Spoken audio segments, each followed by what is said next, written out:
বড় বোনের ভাসুর বাবা মাকে সহ বিয়ের প্রস্তাব নিয়ে এসেছে ভেবে কেন যেন অদ্ভুত লাগতেছে। লোকটার বয়স 28 কি 29, অনেকটা গম্ভীর টাইপের। আমার সাথে কখনো কোনো কথা হয়নি, তাই এইভাবে বিয়ের প্রপোজালটা আমি ঠিক মানতে পারছি না। আমি ঝুমুর, সবাই ঝুমু বলেই ডাকে। আমি এবার অনার্স প্রথম বর্ষের ছাত্রী। আমার বড় বোন রজনী, বিয়ে হয়েছে 1 বছর হতে চলল। রজনী আপুর যখন বিয়ে হয়েছে তখনও অনার্স দ্বিতীয় বর্ষের ছাত্রী। দুলাভাই ফাহিম চৌধুরী ও সেম ইয়ার, প্রেমের বিয়ে ওদের। এখন ওরা তৃতীয় বর্ষে, দুজনেই পড়াশোনা করে। আর দুলাভাইয়ের বড় ভাইয়ের নাম আয়ান চৌধুরী। ওনার বাবা রাজন চৌধুরী, চৌধুরী গ্রুপ অফ ইন্ডাস্ট্রিজের মালিক। আপুর শ্বশুর আর আয়ান ভাই সবকিছু দেখাশোনা করে। আর কোনো ছেলে মেয়ে নেই। বাকি কথা গল্পেই জানতে পারবেন। রেডি হয়ে পাত্রপক্ষের সামনে গিয়ে বসলাম। আপুর শ্বশুর শাশুড়ির সাথে আগে থেকে কথাবার্তা বলতাম, কিন্তু এই লোকটার সাথে দেখা হলেও কথা হয়নি। দেখতে মাশাআল্লাহ, কিন্তু সবসময় চুপচাপ গম্ভীর হয়ে থাকে। এই জন্য আমার পছন্দ না ওনাকে। আমার জামাই একটু আমার মতো চঞ্চল, দুষ্টু না হলে তো মিলবে না। আজকে ভার্সিটি থেকে এসে শুনি যে আপুর শ্বশুর শাশুড়ি আর তাদের বড় ছেলে আসবে ভালো কথা। আমি আমার মতো এসে গোসল করে গান শুনতেছি আর ফেসবুকে গল্প পড়তেছি। এমন সময় আমার রুমে এসে বলতেছে শাড়ি পরতে। আজব, আমি কেন শাড়ি পরবো? আমি পড়তে বলছি তাই। আম্মু, তোমার কথা না আমি বুঝতে পারতেছি না, আমি কেন শাড়ি পরবো? কারণ রজনীর শ্বশুর শাশুড়ি তোকে দেখতে আসবে। আম্মু, তুমিও না? আপুর শ্বশুর শাশুড়ি তো আমাকে অনেক দেখছে। আর কি দেখবে? আর দেখবে, এতে শাড়ি পরার কি আছে? আমার জামার সাথে প্লাজোই ঠিক আছে। ঝুম, ওনারা তোকে ওনাদের বড় ছেলের জন্য দেখতে আসছে। কি? আম্মু, ওই বুইড়া লোকটা? কি বলছিস কি ঝুম? তোর থেকে 9 বছরের বড় হবে, বিয়ের জন্য এরকমই ঠিক আছে। তোর বাবার আমার বয়সের পার্থক্য 12 বছরের। আম্মু, আগের কথা বাদ দাও। এখন কি উনি বড় কাউকে বিয়ে করে নাকি? উনি সব সময় আগের কালচার নিয়ে থাকবে, আর আমি এই যুগের মেয়ে। 9 বছরের পার্থক্য এমন কিচ্ছু হবে না। আর শুনেছি ইরহাম নিজেই বলেছে তোকে বিয়ে করবে। তোর বাবারও কোনো আপত্তি নেই। আমাদের তো আর কোনো ছেলে নেই। তোরা 2 বোন একসাথে থাকবি। আর 1 বছর হতে চলল আমরা রজনীর শ্বশুর শাশুড়িকে চিনি। অনেক ভালো মানুষ। যতদূর চিনেছি আয়ান বাবা অনেক ভালো, শুধু একটু চুপচাপ থাকে। তাতে কি, ছেলে মানুষ একটু গম্ভীর থাকা ভালো। তাই তোর বাবা ঠিক করেছে সম্বন্ধ পাকা করবেন। আম্মুর গম্ভীর থাকা ভালো, তাই বলে এতটা গম্ভীর? উনি কখনো আমার সাথে কথা পর্যন্ত বলে না। তুই কথা বলেছিলি? কি যে বলো না আম্মু, আমি ওনাকে দেখলেই ভয় লাগে। কেমন যেন খেয়ে ফেলার মতো তাকায়। যদিও 1বার কি 2বার তাকিয়েছে, এছাড়া দেখিনি আমি ওনাকে। সবসময় তো অফিস আর রুমের ভেতরেই সীমাবদ্ধ উনি। এতক্ষণ চুপচাপ ওদের সামনে বসে মনে মনে এইসবই ভাবতেছিলাম। হঠাৎ আপুর শাশুড়ি বলতেছে, কি রে মা, যা আলাদা একটু কথা বলে আয়। এতক্ষণে সামনে তাকিয়ে দেখলাম আয়ান ভাই সামনে নাই, আমার রুমের দিকে যাচ্ছে। আমি কাচুমাচু হয়ে দাঁড়িয়ে ওনার পেছনে পেছনে আসলাম। বুঝতেছি না এমন কেন হচ্ছে আজ। এমনিতে তো আপুর শ্বশুর শাশুড়ির সামনেও বেশ পটপট করে বেড়ায়।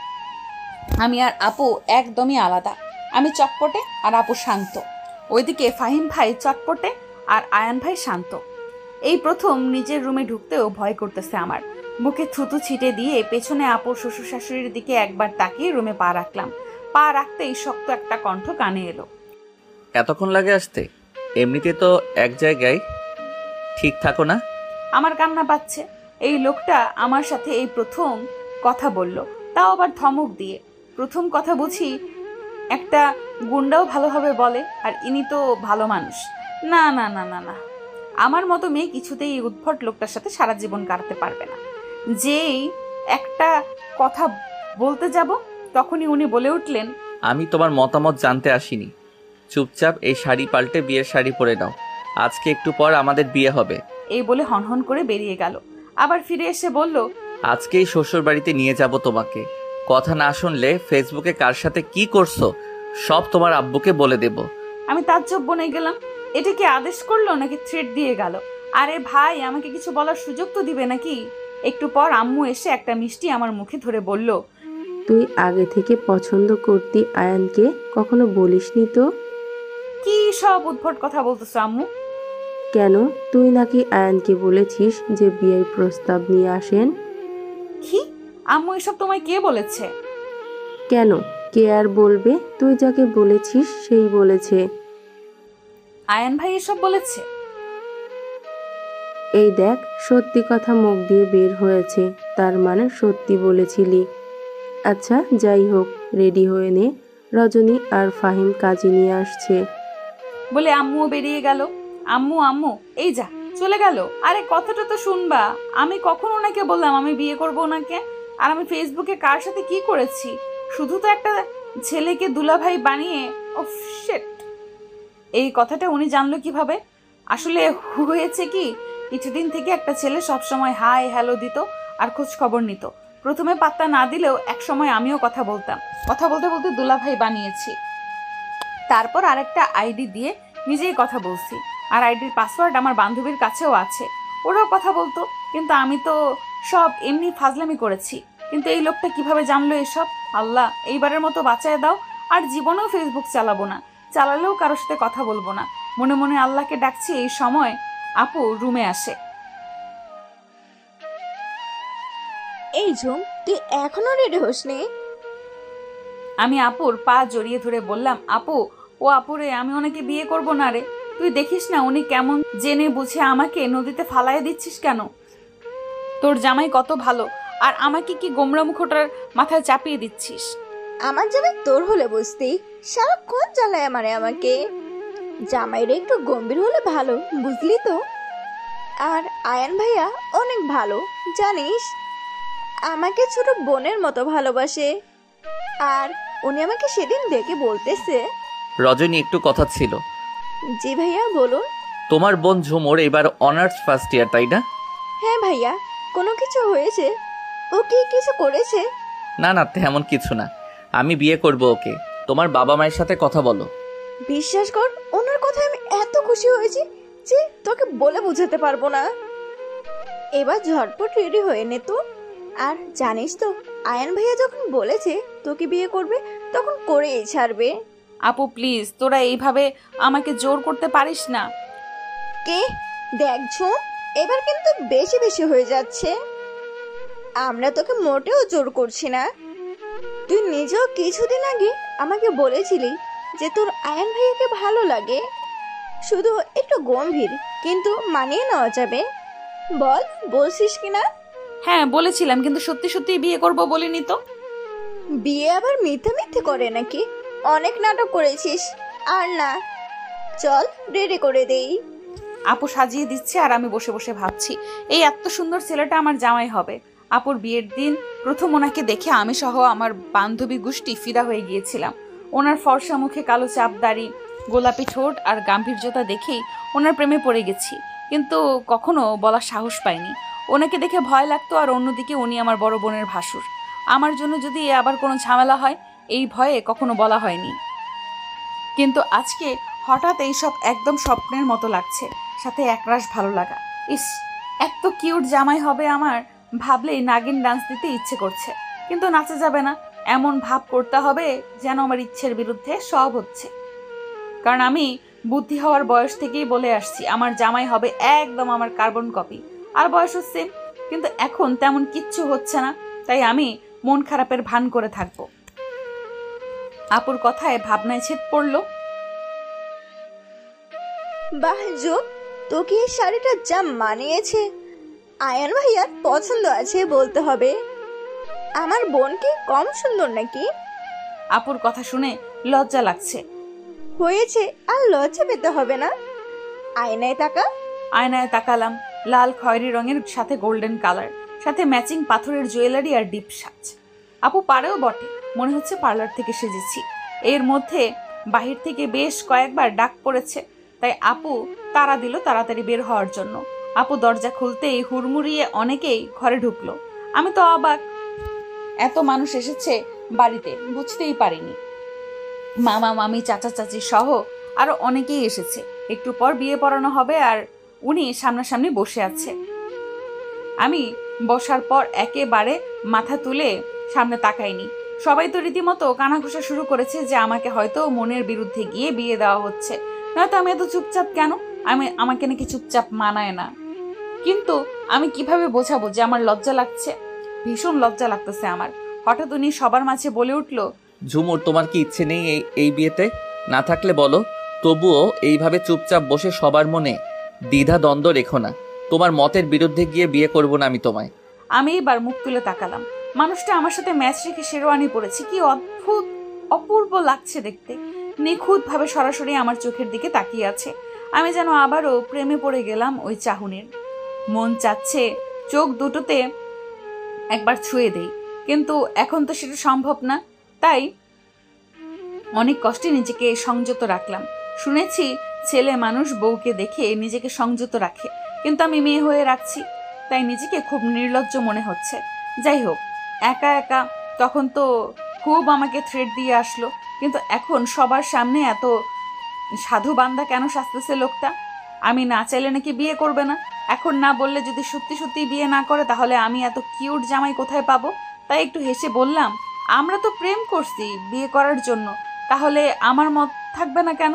আমার কথায় উপস্থিত সবাই চুপ হয়ে গেল। ওনার দিকে তাকিয়ে দেখি উনি কেমন রাগে দৃষ্টিতে তাকিয়ে আছে, মনে হয় এক্ষুনি খেয়ে ফেলবে। আমার কি দোষ ভাই? আমার সামনে এত সাধু শাস্তি গেলে একটু একটু বাস তো খেতেই হবে। বিয়ে পড়ানো শেষ হলে, ঝুম, সত্যি কি তোর আর আয়ান ভাইয়ের কোনো সম্পর্ক ছিল? আপু, তোর আয়ান ভাই কি প্রেম করার মতো মানুষ নাকি?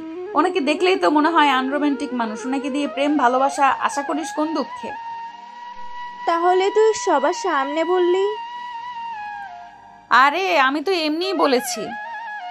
হায় আল্লাহ, তুই ওনাকে আনরোমান্টিক মনে করছিস? আমার তো মনে হয় ফাহিমের থেকে ভাইয়া বেশি রোমান্টিক। মাঝে মাঝে ওনার কথা শুনে আমার তাই মনে হয়।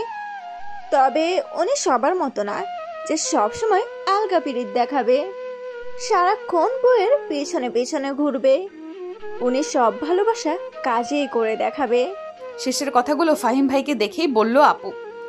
ফাহিম ভাই এসে বলতেছে, কি আমি আলগা পিরিত দেখাই সব সময়?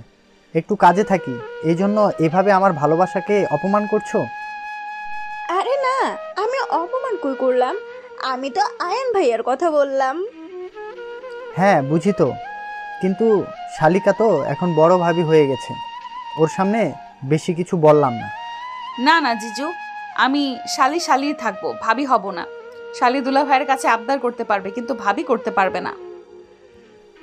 শালি আমার চালাক আছে। দেখতে হবে না শালিটা কার? এরপর খাওয়া দাওয়া শেষ করে বিদায়ের পালা। আমি প্রথমে যেতে চাচ্ছিলাম না, কিন্তু ওনার একটা ধমক খেয়ে কথা বাড়াইনি।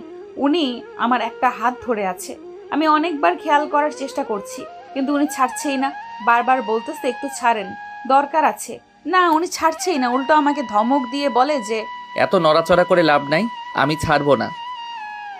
বাধ্য হয়ে বললাম, প্লিজ ছাড়েন, আমি বাথরুমে যাব। 5 মিনিট সময় দিলাম, এর মধ্যেই আসবা। এই বলে হাত ছাড়লো। আমি বললাম 5 মিনিট না ছাই, পাক্কা 30 মিনিট পর এসে দেখি আপু, দুলা ভাই আর উনি সোফায় বসে আছে। মানুষজনও কমে গেছে, 11টা পার হয়েছে, সবাই হয়তো চলে গেছে। আমি যেতেই উনি উঠে আবার আমার হাত ধরে সবার সামনে থেকে বিদায় নিয়ে বের হয়ে আসলেন। কি আশ্চর্য, আমার বিয়ে হলো, বিদায় হলো, আমার কান্না পাচ্ছে না কেন? এত চেষ্টা করতেছি কান্না করার, তবুও হচ্ছে না। আমি হয়তো এমন একজন মেয়ে যার বিয়ে প্রেম করেও হয়নি, তবুও কান্না করিনি। যাই হোক, ওই রকমই চলে আসলাম শ্বশুর বাড়িতে। এই বাড়িতেও দেখি একদম ফাঁকা। এমনিতেও আশেপাশে কোনো বাড়ি নেই, 3 তলা একটা বাড়ি, চারপাশে লাল নীল ঝাড়বাতি জ্বলছে। বাড়িটা যেন অপরূপ লাগতেছে। আমি গাড়ি থেকে নামতেই উনি আমার হাত ধরলো। ওইদিকে আপু আর ফাহিম ভাই, ওরা একটু সামনে এগোতেই মানুষটা এমন একটা কাণ্ড করে বসলো যে লজ্জায় পড়ে গেলাম। আপু আর ফাহিম ভাই সামনে এগোতেই উনি আমায় কোলে নিলেন। এই, আপনি কি করছেন? এত কথা বলো কেন? চুপচাপ থাকো, না হলে আরো লজ্জায় পড়তে হবে। ওনার কথা শুনে চুপ হয়ে গেলাম, নয়তো যদি সত্যি কিছু করে বসে। বুঝলাম না এই গোমড়ো মুখটাকে এত রোমান্টিক মনে হচ্ছে কেন। আপু পেছনে আমার দিকে তাকিয়ে একটা চোখ টিপ দিয়ে আগে আগে চলে গেল। সদর দরজায় আসতে না আসতেই কয়েকজন ছেলে মেয়ে এসে হাজির হলো। ওদের দাবি টাকা ছাড়া ঘরে ঢুকতে দিবে না। আপু আর ফাহিম ভাইও আছে সাথে। উনিও আমাকে কোল থেকে নামাচ্ছে না। কি একটা অবস্থা! ছেলে মেয়েগুলো ওনার মামাতো ফুপাতো ভাই বোন। আমি আগেও দেখেছিলাম এদের। উনি আমাকে বলল এক হাত দিয়ে যেন ওনার প্যান্টের পকেট থেকে মানিব্যাগটা বের করি। আমি হা করে ওনার মুখের দিকে তাকালাম। উনি চোখ রাঙিয়ে ফিসফিস করে বলল, তাড়াতাড়ি দাও, নয়তো ফেলে দেব। আমি আস্তে আস্তে ওনার পকেট খোঁজার চেষ্টা করছি। আসলে শেরওয়ানি পরা, তাই পকেট খুঁজে পাচ্ছি না। বেশ কিছুক্ষণ চেষ্টা করে মানিব্যাগ বের করলাম, তবুও লোকটা আমাকে নামিয়ে দিল না। তারপরে ওদেরকে টাকা দিয়ে আমাকে ভেতরে নিয়ে গেল। সোজা দোতলায় উঠে গেল। এর মধ্যে একবারও নামায়নি আমাকে। 3 তলা এখনো কমপ্লিট হয়নি, তাই নিচতলার দোতলায় সবাই থাকে। এক সাইডে আপু আর ফাহিম ভাইয়া, বিপরীত পার্শ্বে উনি থাকতো। আজ থেকে আমিও। উনি ওনার রুমে এসে নামিয়ে দিল। মা, লাইট জ্বালায় না কেন? এত অন্ধকার রুম। এই যে শুনছেন? বলেছ কিছু? আমাকে নামিয়ে দিয়ে কোথায় গেলেন? আমি তো আপনার রুমে কোথায় কি আছে কিচ্ছু জানি না। একটু লাইটটা জ্বালাবেন? অপেক্ষা করতে হবে। মানে? চুপচাপ থাকো একটু। বেশ কিছুক্ষণ চুপচাপ থাকার পর বিরক্ত লাগতেছে। অনেকটা বিরক্ত হয়েই বললাম, আরে ভাই, পাইছেনটা কি আপনি? কখন থেকে দাঁড়িয়ে আছি আমি। কি করবেন করেন, 12টা পার হয়েছে, ঘুমাবো আমি। বসতেও দিচ্ছেন না। পায়ে লাগে না বুঝি? এই সময় লাইট জ্বলে উঠলো। আমি 2 হাত দিয়ে চোখ ধরলাম। অনেকক্ষণ অন্ধকারে থাকার পর আলো আসছে, তাই চোখে লাগছে। চোখ মেলে দেখি হালকা লাল নীল আলো জ্বলছে। ঘরের সমস্ত জিনিস চকচক করছে, মনে হচ্ছে সব নতুন। সম্ভবত এগুলোই লাগাচ্ছিলেন উনি। আর বিছানাটা পুরোটাই ফুল দিয়ে সাজানো। আপু আর ফাহিম ভাইয়া যাওয়ার আগে সাজিয়ে দিয়ে গেছে। আমার সামনে লম্বা চওড়া উনি প্যাকেটে হাত দিয়ে আমার দিকে তাকিয়ে আছে।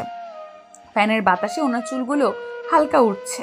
আবারও মনে চাচ্ছে ওনার মাথায় একবার হাত দেই, আর মনকে বাধা দিলাম না। ডান হাতটা ওনার মাথায় দিয়ে চুলগুলো বুলিয়ে দিলাম। উনি চোখটা বন্ধ করে ফেললেন। আমি ভয়ে ভয়ে হাত সরিয়ে নিলাম। উনি চোখ মেলে তাকালেন। আমি মাথা নিচু করে দাঁড়িয়ে আছি। উনি খুব নম্রভাবে ডাকলেন আমায়। ঝুমুর। আমি মাথা তুলে তাকালাম ওনার মুখের দিকে। ঝুমুর, আমি তোমাকে কয়েকটা কথা বলি, মন দিয়ে শুনবা। আমি মাথা নাড়লাম, মানে শুনবো। তুমি আমাকে চেনো আমি কেমন, আর আমি আজকেই তোমাকে কেন বিয়ে করলাম এটা জানতে পারবে এক সময়। আমি জানি তুমিও আমাকে পছন্দ করো। এটা না বুঝলে বিয়ে করতাম না আমি তোমায়। তুমি এতদিন বাবার বাড়ির মেয়ে ছিলে, তাই তোমার চঞ্চলতা শোভা পেয়েছে। কিন্তু এখন একদম ওরকম করা যাবে না।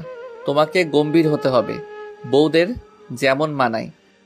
ওনার এই কথাটা আমার ঠিক পছন্দ হলো না। সবাইকে কেন গম্ভীর হতে হবে? আমার তো নিজের ইচ্ছে বলে কিছু একটা আছে। আমি এখানে চুপচাপ বসে থাকতে পারি না। সিরিয়াস মোমেন্টে হাসি আটকাতে পারি না। এসব না করলে আমার কেমন যেন দম বন্ধ লাগে। বিরক্তি মাখা মুখ নিয়ে ওনার কথাগুলো শুনলাম। উনি বলল, এখন ফ্রেশ হয়ে আসো। আমি অনেকক্ষণ সময় নিয়ে ফ্রেশ হয়ে আসলাম। এসে দেখি উনিও চেঞ্জ করে নিয়েছে। হয়তো বাথরুমে গিয়েছিল, হয়তো অন্য বাথরুমে গিয়েছিল। তারপর একসাথে 2 রাকাত নামাজ পড়ে নিলাম। এরপর উনি একটা নেকলেস বের করে আমার সামনে ধরলো। তারপর কিছু না বলে আমার গলায় পরিয়ে দিল। ওনার স্পর্শে অজানা ভালো লাগা কাজ করছিল। একদম কোনো ভয় লাগতেছিল না। মনে হচ্ছিল এ স্পর্শে কোনো পাপ নেই, নেই কারো কথার ভয়। একদম হালাল সম্পর্ক। আর হালাল জিনিস সবারই ভালো লাগে। ওনাকে জড়িয়ে ধরার খুব ইচ্ছে হচ্ছিল, কিন্তু সাহস হলো না। যদি ভাবে যে কেমন মেয়ে একটু ধৈর্য ধরতে পারে না, তাই জড়িয়ে ধরলাম না। উনি এক হাত দিয়ে চুলগুলো ছেড়ে দিল, তারপর আমাকে ওনার দিকে ঘুরিয়ে দিল। আমার চোখের দিকে তাকিয়ে বলল, তুমি ছোট নেই ঝুমুর, সব কিছু বুঝতে পারো তুমি। আমি জানি আমি চাইলে তুমি বাধা দিতে পারবে না, কিন্তু আমি চাচ্ছি না এইভাবে হঠাৎ করে তোমার ইচ্ছের বিরুদ্ধে কিছু করতে। আমাদের একসাথে পথ চলা আজ থেকে শুরু। আমরা জীবনের শেষ দিন পর্যন্ত একসাথে থাকব, তাই তাড়াহুড়ো করে কষ্ট দিব না তোমায়। সময় নাও তুমি। তোমার যখন মনে হবে স্বামী হিসেবে পারফেক্ট আমি, সেদিনই কাছে আসবে। আমি আমার সবটা দিয়ে ভালোবাসবো তোমায়। কোনো ছেলে মানুষ বিয়ে করে বউকে ছাড়া থাকতে পারে না, আমিও পারবো না, কষ্ট হবে।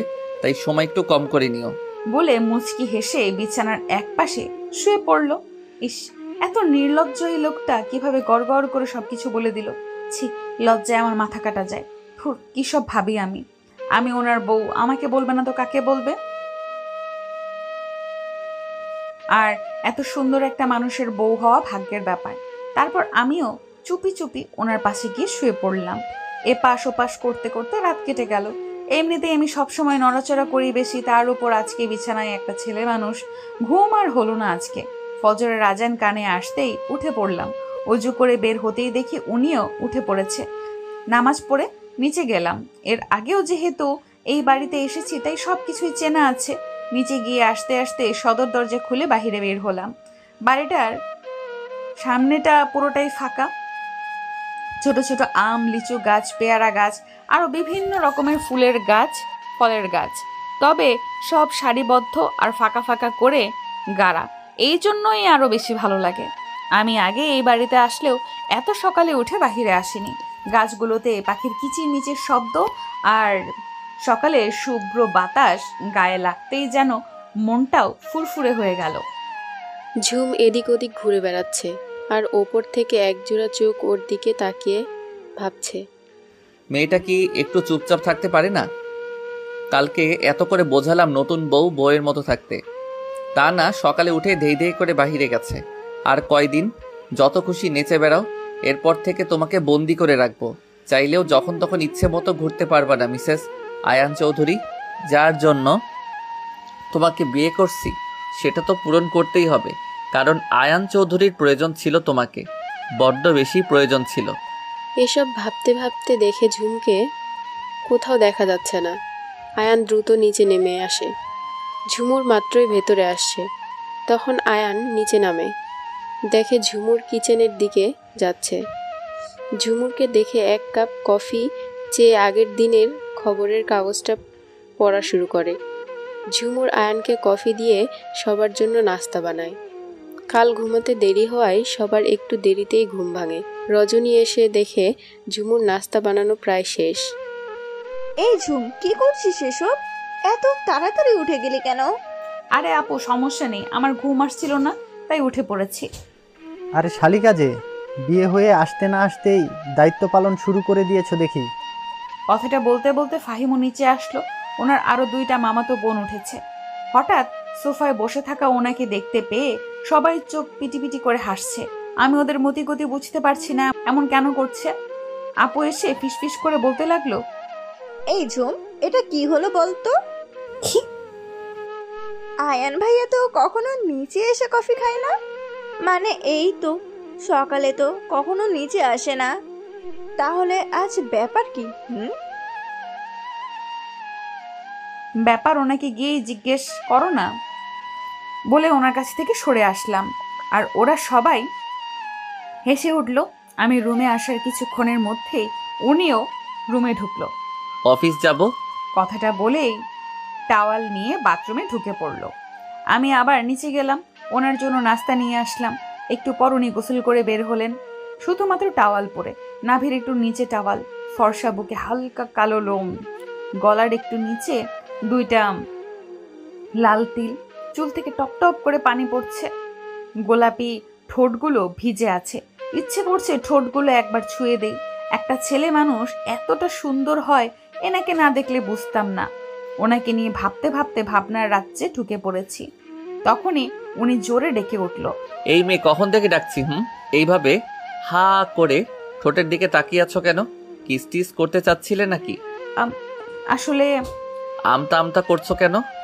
আপনার ঠোঁটগুলো আসলে অনেক সুন্দর, মন চাচ্ছিল ছুঁয়ে দেই, কিন্তু আপনি কি না কি মনে করেন তাই করলাম না বলেই এক দৌড়ে নিচে আসলাম। পাগলি একটা। 30 মিনিট হবে উনি বেরিয়ে গেছে।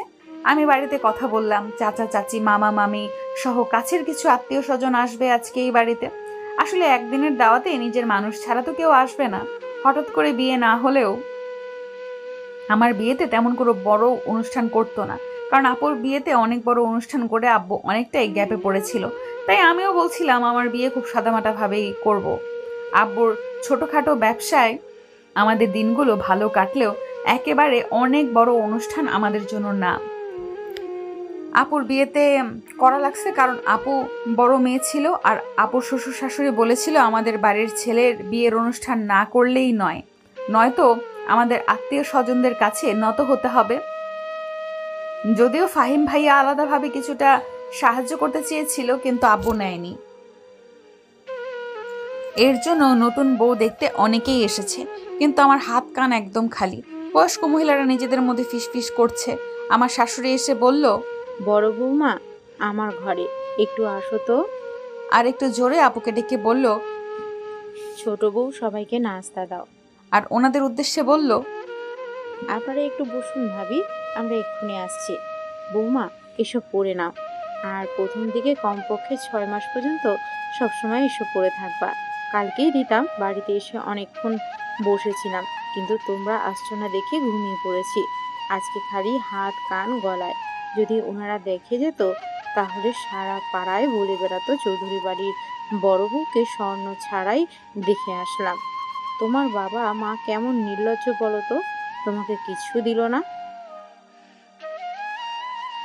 ওনার শেষ কথাটা শুনে চোখ থেকে টপ টপ করে পানি পড়ছে। অন্য সময় হলে তো অনেক কথা শুনিয়ে দিতাম, কারণ আমার বাবা মাকে নিয়ে কোনো কথা আমার সহ্য হয় না। আমি তো এতদিন ভেবেই আসছি আপু হয়তো খুব সুখেই আছে, কিন্তু বড়লোকদের মধ্যে এত নিচু মনের মানুষ ইনি দেখে বোঝা যায় না। কোনো কিছুর নাকি অভাব নেই, তাহলে বাবার বাড়ি থেকে কি দিল আর না দিল, এতে এভাবে কেন বলল? সবার সামনে নিজেকে এমনভাবে উপস্থাপনা করে যেন খুব মিশুক আর ভালো মনের মানুষ। উনি আবারও ধমক দিয়ে বলে উঠল, তাড়াতাড়ি এগুলো পরে ওনাদের সামনে যাও, নয়তো কেলেঙ্কারি করে ফেলবে। আমি চোখ মুছতেই দেখতে পেলাম আড়াল থেকে একটা ছায়া সরে গেল। আমি আস্তে আস্তে চুড়ি, কানের ঝুমকো, গলার হার সব পরে বাহিরে গেলাম। সবাই দেখে বেশ প্রশংসা করলো। আমার শাশুড়িও ছিল ওখানে। ওনার উদ্দেশ্যে কয়েকজন বলল, সত্যি ভাবি আপনার দুই বউ মাশাআল্লাহ, ছেলেগুলো যেমন বউ ও তেমন বেশি মানিয়েছে। এখন শুধু একটা বাচ্চা হইলেই সংসারটা পূরণ হবে। তা ছোট ছেলে বিয়ে তো প্রায় বছর হলো, সুখবর কবে দেবে? আপু পাশেই ছিল। শাশুড়ি মা আপুর দিকে চেয়ে বলল, সময় হলেই হবে।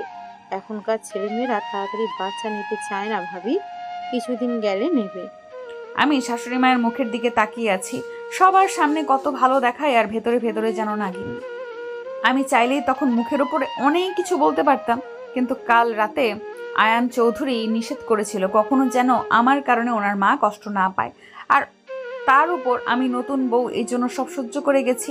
বিয়ের আগে আমার কানে স্বর্ণের জিনিস ছিল, কিন্তু কালকে সাজার সময় বাড়িতেই খুলে রাখছি। শাশুড়ির শাড়ির সাথে ম্যাচিং করে জুয়েলারি পরেছিলাম জন্য।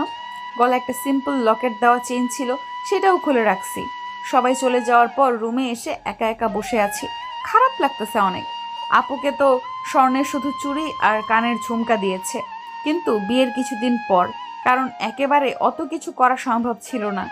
তাহলে কি আপুকেও কথা শুনতে হয়েছিল? এমন সময় আপুর রুমে এসে দরজা লাগিয়ে দেয়। আমার কাছে এসে গালে আলতো চাপ দিয়ে বলে, মন খারাপ করিস না ঝুম, শ্বশুর বাড়িতে একটু একটু কথা হজম করতে হয়। শুধু শাশুড়ি মা এমন, তাছাড়া বাড়ির প্রত্যেকটা মানুষ ভালো। আমি আপুর মুখের দিকে তাকিয়ে আছি। মনে হচ্ছে আপুও কান্না করছে। আমি আড়াল থেকে শুনেছি মা তোকে কি কি বলেছে। প্রথম থেকে আমাকেও বলছিল, কিন্তু তোর ফাহিম ভাইয়া আমাকে আলাদা করে জিনিস বানিয়ে দিয়েছিল। উনি ভেবেছে সেগুলো আমার বাবা বাড়ি থেকে দিয়েছে, তাই আর কিছু বলেনি। আরেকটা কথা বোনো, তোর চঞ্চলতা দেখে আমার শাশুড়ি আগেও বলতো যে তোমার বোন এমন কেন, স্থির থাকতে পারে না। আমি তোকে তখন কিছুই বলি নাই, কারণ তুই তো এখানে বেশি থাকিস না। আমাদের বাড়িতে তো কেউ কিছুই বলে না। তোকে বললে হয়তো তুই আসতে চাইতি না আমার কাছে, কিন্তু এখন তোকে একটু চঞ্চলতা কমাতে হবে। একদম না, একটু, মানে শাশুড়ির চোখে যাতে ধরা না পড়িস সেটুকু। প্লিজ শোনাবো না, আমার মানিয়ে নিস, বাড়ির বড় বউ বলে কথা। এইসব বলে একটা হাসি দিয়ে আপু চলে গেল। ওই লোকটার উপর খুব রাগ হচ্ছে এখন। ফাহিম ভাইয়া পড়াশোনা করা অবস্থায় আপুকে স্বর্ণের জিনিস বানিয়ে দিয়েছে, যাতে ওনার মা কিছু বলতে না পারে। আর ইনি বুড়ো হয়ে গেছে, এত বড় বিজনেসম্যান, অথচ বউকে স্বর্ণ দেয়নি কেন? উনি কি জানে না ওনার মা কেমন? আর আমাদের পরিবার সম্পর্কেও তো ওনার ধারণা আছে। হঠাৎ বিয়ে না করলে হয়তো বাবা কিছু দিত, হঠাৎ বিয়ে করার কারণে সেটাও হয়নি। আজকে আসুক, ওনার একদিন কি আমার যে কয়দিন লাগে। দুপুর 2টা বাজে, বাবার বাড়ির সবাই এসে গেছে। আজকে আমাকে আর ওনাকে যেতে হবে আমাদের বাড়িতে, এটাই নিয়ম। আপুও যেত, কিন্তু শ্বশুরবাড়ির দায়িত্ব বেশি হওয়ার কারণে আপুর যাওয়া হচ্ছে না। উনিও বেশ সময় মতো এসে গেছে, সবার সাথে কথা বলে রুমে এসেছে। আমি ওনার অপেক্ষাতেই ছিলাম। আসার সাথে সাথে জিজ্ঞাসা করলাম, আপনি হঠাৎ করে আমাকে বিয়ে করলেন কেন? উনি একবার আমার দিকে তাকিয়ে বলল, ফ্রেশ হয়ে আসছি। আজব মানুষ তো, আমি কথা বলার জন্য বসে আছি আর উনি ফ্রেশ হতে গেল। মানুষটা দেখি দিনে একরকম, রাতে অন্যরকম। ছেলে মানুষ কি এমন হয়? একটু পর উনি ফ্রেশ হয়ে এসে আমার পাশে বসে বলল, তোমাকে হঠাৎ বিয়ে করার কারণ জানতে চাচ্ছ তো? আমি মাথা নাড়ালাম। ঝুমুর, ভালোবাসি, আমি তোমাকে অনেক বেশি ভালোবাসি।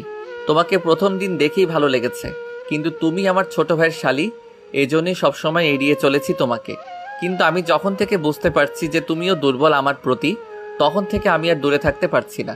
তোমাকে লুকিয়ে দেখা, তোমাকে ফলো করা, তুমি কখন কোথায় যাচ্ছ, কি করতেছো, সব কিছুর ওপর নজর রাখা যেন আমার দায়িত্ব হয়ে গেছে। হঠাৎ একদিন মনে হলো ফেসবুকে নক দিয়ে কথা বলি। নক দিলাম, কিন্তু তুমি প্রথমে পাত্তাই দিলা না। কাউকে ভালোবাসলে তার সাথে কথা বলার জন্য নত হতেও লজ্জা লাগে না, কথাটা আগে মানতাম না। সবসময় বলতাম যে আয়ান চৌধুরী কখনো কারোর কাছে নত হবে না, কিন্তু আমি নিজেই কথাটা ভুল প্রমাণ করে বারবার SMS দিতাম তোমাকে। শেষে তুমি কথাও বললে, কিন্তু দুলাভাই বানিয়ে। আমি হা করে ওনার মুখের দিকে তাকিয়ে আছি। ওইটা তাহলে ইনিই ছিল? তারপর আবারও বলতে লাগলেন, তোমরা যে বান্ধবীরা মিলে কথা বলছিলে আমার সাথে, এটাও আমি বুঝতে পারছিলাম। কিভাবে বলি, একদিন আমি তোমার ভার্সিটির সামনেই গাড়িতে ছিলাম, তখন তোমার হাতে ফোন ছিল না, কিন্তু আমার সাথে কথা হচ্ছিল। তখনও বুঝেছি যে তুমি একা না, অন্য কেউ আমার সাথে কথা বলে। আয়ান চৌধুরীর সাথে মজা করেছো না, তাই আমিও হুট করে বিয়ে করে ফেললাম। আচ্ছা, আপনি আপনার পরিচয় কেন দেননি? আমি পরিচয় দিতাম, কিন্তু কেন জানি খুব জানতে ইচ্ছে হলো, দেখি একটু ভার্চুয়াল জগতে তুমি কেমন, ফেসবুকে সবার সাথে কিভাবে কথা বলো, এর জন্য পরিচয় দেইনি। ও, আর হঠাৎ বিয়ে করার আর একটা কারণ হলো আমাকে অফিসের কাজে 15 দিনের জন্য আমেরিকা যেতে হবে। আর আপনার তো? আমার খুব ইচ্ছে আমেরিকার নিউ ইয়র্কে অবস্থিত নায়াগ্রা ফলস দেখার। জি হ্যাঁ, এটা দ্বিতীয় কারণ। অফিসের কাজে যাচ্ছি, তাই ফ্যামিলির কাউকে নিয়ে যাওয়া যেত না, কিন্তু আমার সাথে আমার বিয়ে যেতেই পারে, এই জন্যই আপনাকে খুব তাড়াতাড়ি বিয়ে করলাম। আর যাই হোক, বিয়ের আগে যে তোমাকে একা আমার সাথে পাঠাবে না, এটা আমি জানতাম। এখন তো আর কেউ বাধা দিতে পারবে না। কাল থেকে তুমি আমার বিয়ে, তার 3 দিন পর আমরা যাচ্ছি। তার মানে আমি সত্যি আমেরিকায় যাব? আমি খুশিতে আত্মহারা হয়ে ওনাকে জড়িয়ে ধরলাম। আপনি জানেন, আমি এতদিন শুধু কল্পনাই করেছি যে আমি ওখানে গেছি, কখনো ভাবিনি আমার এই ইচ্ছেটা পূরণ হবে। আপনাকে যে কি বলে ধন্যবাদ দিব আমার ভাষা নেই। আয়ান মনে মনে ভাবছে, এই মেয়েটা কি বুঝতে পারছে না বউ এভাবে জড়িয়ে ধরলে কি অবস্থা হয়? তার উপর এই প্রথম একটা মেয়ে এইভাবে বুকের মধ্যে চেপে আছে। সত্যি ব্যাপারটা ছেলে মানুষ ছাড়া কেউ উপলব্ধি করতে পারবে না। আয়ান দাঁতে দাঁত চেপে সহ্য করে যাচ্ছে। একটু পর ঝুম আয়ানকে ছেড়ে দিয়ে রুম থেকে দৌড়ে বাইরে যায়। উদ্দেশ্য সবাইকে বলা যে ও আমেরিকা যাবে। ঝুম বের হতেই আয়ান একটা স্বস্তির নিঃশ্বাস ফেলে। আর একটু হলে নিজেকে কন্ট্রোল করতে পারছিল না। ভালোবাসার মানুষটা বুকের মধ্যে থাকলে যে কোনো পুরুষই কন্ট্রোলহীন হয়ে পড়ে। আরও সে যদি হয় বউ, তাহলে তো আর কথাই নেই। ঝুমের দৌড়ে নিচে নামতেই ওর শাশুড়ির মুখোমুখি হয়। শাশুড়িকে দেখার সাথে সাথে স্ট্যাচুর মতো দাঁড়িয়ে যায় ঝুম। ও আচ্ছা, ভুলেই গেছিলাম যে এটা আমার শ্বশুর বাড়ি আর জম আছে এখানে। ঝুম্মা, একটু আমার সাথে আসো তো। এই বলে সবার সামনে থেকে আড়ালে নিয়ে গিয়ে বলে, এটা তোমার শ্বশুর বাড়ি, একটু ভদ্রভাবে চলাফেরা করবা কেমন? একে তো একদিনেই তোমার বাবা মা এত মানুষ নিয়ে আসছে, তার উপর কোনো জিনিস আনে নাই, সবাইকে খুব বড় বড় করে বলছিলাম, ছোট ছেলে প্রেম করলে কি হবে, বড় ছেলেকে কোনো এক রাজকন্যার সাথে বিয়ে দিব, আর হলো আগেরটার মতোই। মা, এটা আপনারও শ্বশুরবাড়ি, তাই এইভাবে নিজেকে রাজরানী ভাবা বন্ধ করেন। আপনিও এবারের বউ, আমিও এবারের বউ। আপনি আমাকে ছোট করে দেখতেই পারেন, কারণ আপনি আমার আগে এসেছেন এই বাড়িতে, আপনার অধিকার বেশি। কিন্তু আমার বাবা মাকে ছোট করে কথা বললে আমি ভুলে যাব আপনি আমার স্বামীর মা। তখন আপনি আমার সাথে যেইভাবে আচরণ করবেন আমি ঠিক তেমনটাই ফিরিয়ে দেব আপনাকে। নিজের রাগ কন্ট্রোল করতে না পেরে কথাগুলো বলল ঝুম। এই মেয়ে, তোমার সাহস তো কম না? তোমার বড় বোন শেখায়নি তোমাকে কিভাবে শাশুড়ির সাথে কথা বলতে হয়? জি মা, শিখিয়েছে, কিন্তু কি বলুন তো, আমি তো রজনী না, আমি হলাম ঝুমুর। তাই আমি যেটা করি আমার কাছে সেটাই ঠিক, অন্য কারো কথা শুনে চলতে পারি না আমি। এমন সময় রজনী চৌধুরী সেখানে হাজির হয়। ওনাকে দেখে আমার শাশুড়ি হেসে বলে, কি ব্যাপার আয়ানের বাবা, কিছু লাগবে? হ্যাঁ, বড় বৌমাকে লাগবে। মা ঝুমুর, একটু আসো তো আমার সাথে। আমার কিছু বন্ধু এসেছে তোমাকে দেখতে। আমি নিজেকে আর একবার আয়নায় দেখে নিয়ে বাবার পেছনে পেছনে আসলাম। একটু পর আয়ানও নিচে আসলো, সবার সাথে দেখা হলো, কথা হলো। আপু আর ফাহিম ভাইয়াও সাথে ছিল। আমরা আসার কিছুক্ষণের মধ্যে আমার শাশুড়িও সেখানে এসেছে। সবাই একটা করে গিফট দিয়ে গেল। সব কিছুর মধ্যে একটা জিনিস খেয়াল করলাম, আমার শাশুড়ি সবার মাঝে অসম্ভব ভালো মানুষ। দেখলে মনে হবে আমাদের দুই বউকে মেয়ের মতো দেখে। সবাই চলে গেছে, আমাদের যাওয়ার কথা থাকলেও ওনার অফিসের দরকার থাকার কারণে যাওয়া হয়নি। আমি আর আপু একসাথে বসে আছি। আচ্ছা আপু, তোমার শাশুড়ি এমন তুই আগে কখনো বলিসনি কেন? কি বলতাম বল, আর কিভাবে বলতাম? বিয়ে তো আমি নিজের পছন্দে করেছি, আর আমার বাবার এত ক্ষমতা নেই যে আমি কিছু বললে সাথে সাথে দিতে পারবে। তাই আমি কিছু বলে বাবা মাকেও টেনশনে ফেলতে চাইনি। আচ্ছা সব বুঝলাম, কিন্তু তুই আমার বেলাতে না করলি না কেন? তুই তো জানতিস তোর শাশুড়ি কেমন, তবুও কেন আমাকে বিয়েতে জোর করলি? কেন জোর করেছে সেটা আমি বলছি। কথাটা কর্ণপাত হতেই দুই বোন দরজার দিকে তাকালাম। আমি আর আপু একজন আরেকজনের মুখের দিকে তাকিয়ে ভাবছি, মায়ের কথাটা কি উনি শুনে ফেললো নাকি? যদি কিছু মনে করে উনি আপুর দিকে তাকিয়ে বলল, রজনীকে যখন আমি বলেছি যে আমি তোমার বোনকে বিয়ে করব, তখন ও যে খুশি হয়েছে তা ওর চোখ মুখ দেখেই বুঝতে পারছিলাম। কিন্তু একটু পর কেন জানি ও আমাকে না করলো, বলল আপনি বড়লোক ঘরের মেয়েকে বিয়ে করেন ভাইয়া, আমার বোন আপনার জন্য পারফেক্ট নয়। ওর এই কথাটা আমার কাছে ঠিক মনে হয়নি, তাই আমি এই ব্যাপার নিয়ে ফাহিমের সাথে কথা বলেছি। আমি প্রথমে ভেবেছিলাম ফাহিম হয়তো রজনীর সাথে খারাপ ব্যবহার করে, কিন্তু পরে শুনলাম তেমন কিছুই না। সমস্যাটা আমার মায়ের কারণে রজনী রাজি হতে চায়নি। এর মাঝে ফাহিম ভাইয়া আপুকে ডাকে আর আপু চলে যায়।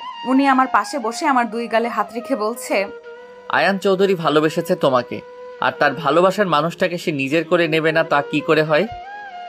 আমি যতবার এই মানুষটার চোখের দিকে তাকাই ততবার ওনার প্রেমে পড়ে যাই।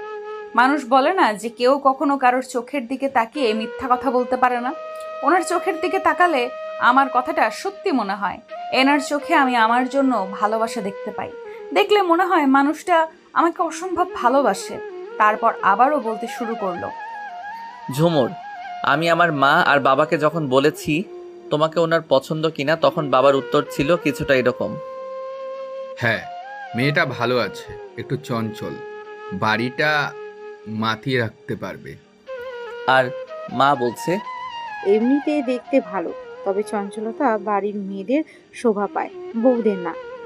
আর এক বাড়ির দুই মেয়ে আসলে সংসারে আমাকে দাম দিবে না, নিজেরাই সবকিছু করবে। মা, তুমি না সবসময় বলতে আমরা পরিবার একসাথে থাকবো সবসময়, কখনো ভাগ হব না। ওরা দুই বোন একসাথে থাকলে কখনো আলাদা হবে না, সংসারটা একসাথে থাকবে। আর সব থেকে বড় কথা, তোমার ছেলেরা তাদের পছন্দের মানুষের সাথে থাকবে। তারপর মা রাজি হয়। আর সেদিন দেখতে গিয়ে বিয়ে করার আরেকটা কারণ মা, আমি জানি যদি সেদিন বিয়ে করে তোমাকে নিয়ে না আসতাম তাহলে মা চাইতো তোমার বাবা যেন মেয়েকে সব কিছু দিয়ে তবেই পাঠায়। আমি জানি তোমার বাবা আমার থেকে কিছুই নিত না, কিন্তু ওনার মাথায় চিন্তা বেড়ে যেত কিভাবে কি করবে না করবে। এজন্য আমি সেদিনই বিয়ে করে নিয়ে আসি, যাতে মা মনে করে হঠাৎ বিয়ে হওয়ার কারণে কিছু দিতে পারিনি। আর তোমার বাবারও অনুষ্ঠান বা কিছু দেওয়া নিয়ে চিন্তা না হয়। বিয়ে পড়িয়ে রাখলে হয়তো পরে অনুষ্ঠান ছাড়া বিদায় দিতে পারতো না, আত্মীয় স্বজনদের কথার ভয় করত। হঠাৎ হওয়াতে কেউ কিছু বলতে পারবে না। আমি মনে মনে ভাবলাম, তবুও তো আপনার মা কিছু বলা বাকি রাখেনি। যাই হোক, এটা আমাদের বউ শাশুড়ির ব্যাপার। শাশুড়ি আপনাকে কিছু না বললেও আমিও বলবো না। কি দরকার মা ছেলের মধ্যে ঝামেলা বাজানোর? ঝুমুর, কি ভাবছো? না, কিছু না। জানি ভাবতেছো যে ফাহিম বউকে কথা শোনার হাত থেকে বাঁচাতে পারলো, আমি কেন পারি না। আজকের পর থেকে মা তোমাকে কিছুই বলবে না ঝুমুর, শুধু তোমাকে না, তোমার অপুকেও বলবে না। আমি এতদিনও জানতাম না আমার মা এমন, এখন জানতে পারছি, তাই সেটা সমাধানের উপায়ও বের করেছি। উনি আমার মা, ওনাকে তো আমি কিছু বলতে পারি না, তাই তোমাকে বলছি, আমার মাকে কখনো কষ্ট দিও না। মা কিছু বললে সহ্য করে নিও, উনি অনেক কষ্ট করে এই সংসারটা সাজিয়েছে। আপনি কিভাবে বুঝলেন আপনার মা কিছু বলবে না? উনি হেসে বললেন, পরশুদিন সকালেই দেখতে পারবে। রাতের খাওয়া দাওয়া শেষ করে রুমে এসে বসে আছি। এই লোকটা এখনো আসছে না। ব্যালকনিতে দাঁড়িয়ে কারোর সাথে ট্যুরের ব্যাপারে কথা বলতেছে। আমি 2 বার ডাকতে গিয়ে ঘুরে আসছি, ডাকতে পারি নাই। কেন জানি না খুব মন চাচ্ছে উনি একটু আমাকে কাছে টেনে নিক, কপালে একটা ভালোবাসার পরশ এঁকে দিক, আর তারপর জড়িয়ে ধরে ঘুমাক। আচ্ছা, উনি কি বুঝতে পারছে না কিছু? খুব ভাল লাগে না।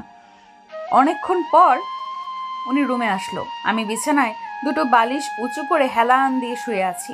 উনি এসে আমার সাথে কোনো কথা না বলে শুয়ে পড়লো। আজব তো, আমি জেগে আছি ওনার অপেক্ষায়, আর উনি আমাকে কিছু বললোই না। ঠিক আছে, না বলুক, না বললে নাই, আমিও কিছু বলবো না। মাঝখানে একটা কোল বালিশ রেখে শুয়ে পড়লাম। উনি যখন বুঝলোই না কিছু, তাহলে যেচে আর বোঝাতে পারবো না আমি। আমি জানি ঝুমুর তুমি কি চাচ্ছিলে, বুঝতে পারছি আমি, কিন্তু তুমি এখন পর্যন্ত একবারও বলনি তুমি আমায় ভালোবাসো। যেখানে আয়ান চৌধুরী নিজের মুখে তোমাকে বলেছে ভালোবাসার কথা, সেখানে তুমি এত চঞ্চল একটা মেয়ে হয়ে বলতে পারলে না? তুমি যেদিন নিজের মুখে স্বীকার করবে ভালোবাসার কথা, যেদিন বলবে আয়ান আমাকে একটু ভালোবাসেন, সেদিন তোমাকে কোনো আদর থেকে বঞ্চিত করব না মিসেস আয়ান। অনেকক্ষণ এপাশ ওপাশ করার পর ভালো লাগছে না, কেমন যেন লাগছে। ওনাকে খুব জড়িয়ে ধরতে ইচ্ছে করতেছে। আচ্ছা, উনি নিশ্চয়ই এখন ঘুমিয়ে পড়েছে, এখন তো জড়িয়ে ধরা যায়।